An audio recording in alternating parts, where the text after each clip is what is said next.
YouTube வரலாறு. இந்த நிறுவனத்தை சாட் ஹர்லி, ஸ்டீவ் சென் மற்றும் ஜவேத் கரீம் ஆகியோர் நிறுவினர். இந்த மூவரும் பேபால் என்ற நிறுவனத்தில் ஆரம்பகால ஊழியர்களாக இருந்தனர். அவர்கள் நிறுவனம் இபே நிறுவனத்தால் வாங்கப்பட்டது. சாட் ஹர்லி இந்தியானா பென்சில்வேனியா பல்கலைக்கழகத்தில் வடிவமைப்பை படித்தார். ஸ்டீவ் சென் மற்றும் ஜவேத் கரீம் இருவரும் அர்பானா சாம்பேனில் இல்லினாய்ஸ் பல்கலைக்கழகத்தில் கணினி அறிவியலை படித்தனர்.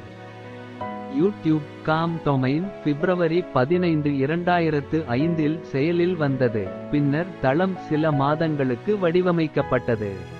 இந்த தளம் மே 2005 இல் ஒரு சோதனையாக திறக்கப்பட்டது. மேலும் 6 மாதங்களுக்குப் பிறகு அதிகாரப்பூர்வமாக திறக்கப்பட்டது. யூடியூப் அல்லது வலையொலி என்பது ஓர் அமெரிக்க நாட்டு நிகழ்நிலை காணொளி பகிர்வு மற்றும் சமூக ஊடக தளமாகும். இது சாட் ஹர்லி, ஸ்டீவ் சென் மற்றும் ஜவேத் கரீம் ஆகியோரால் பிப்ரவரி 2005 இல் தொடங்கப்பட்டது.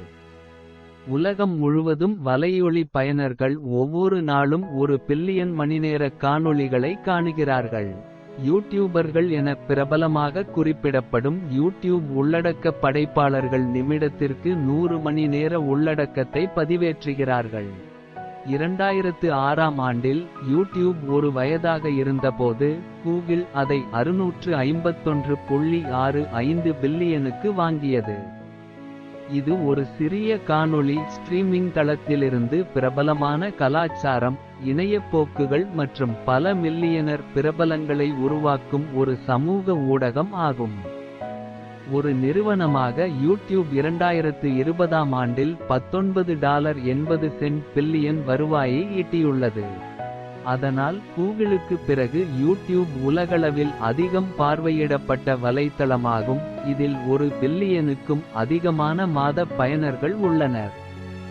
யூடியூப்பின் கூகிளின் உரிமையும் அதன் வணிக மாதிரியை மாற்றியுள்ளது. இது இனி விளம்பரங்களிலிருந்து மட்டும் வருவாயீட்டாது. திரைப்படங்கள் மற்றும் பிரத்தியேக உள்ளடக்கம் போன்ற கட்டண உள்ளடக்கத்தை யூடியூப் இப்போது வழங்குகிறது. கூகிளின் ஆட்சன்ஸ் திட்டத்தில் யூடியூப் மற்றும் அங்கீகரிக்கப்பட்ட படைப்பாளிகள் பங்கேற்கிறார்கள். இது இரு தரப்பினருக்கும் அதிக வருவாயை ஈட்டுகிறது.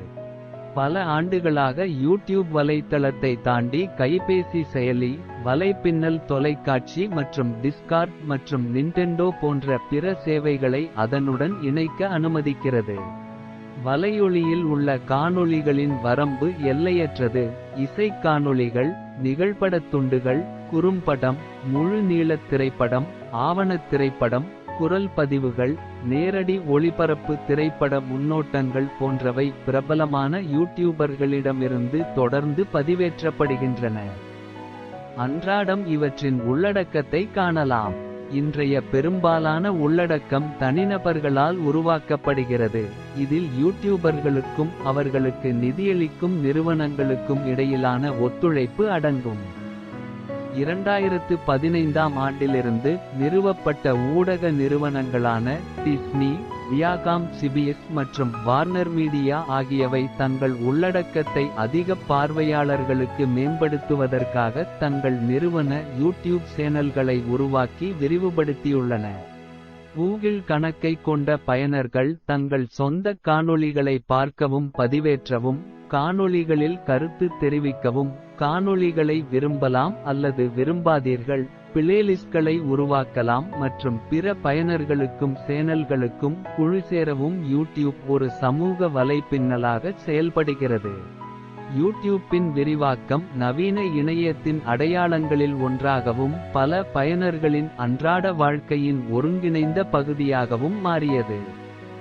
பில்லியன் கணக்கான மணிநேர உள்ளடக்கம் மற்றும் ஆயிரக்கணக்கான முக்கிய குழுக்களுடன் யூடியூப் ஒரு பெரிய சமூக தாக்கத்தையும் ஏற்படுத்தியுள்ளது.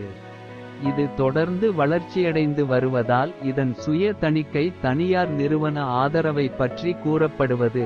இதனால் பயனர்கள் சதி கோட்பாடுகளை பரப்ப அனுமதிப்பது மற்றும் குழந்தைகள் பாதுகாப்பு மற்றும் நல்வாழ்வு தொடர்பான பிரச்சினைகள் போன்ற தலைப்புச் செய்திகளை உருவாக்கிய பல சர்ச்சைகளில் இது சிக்கியுள்ளது. இது போன்ற தகவல்களுக்கு நம்ம சேனலை சப்ஸ்கிரைப் பண்ணிக்கங்க, கூடவே பெல் ஐகானையும் கிளிக் பண்ணிக்கோங்க.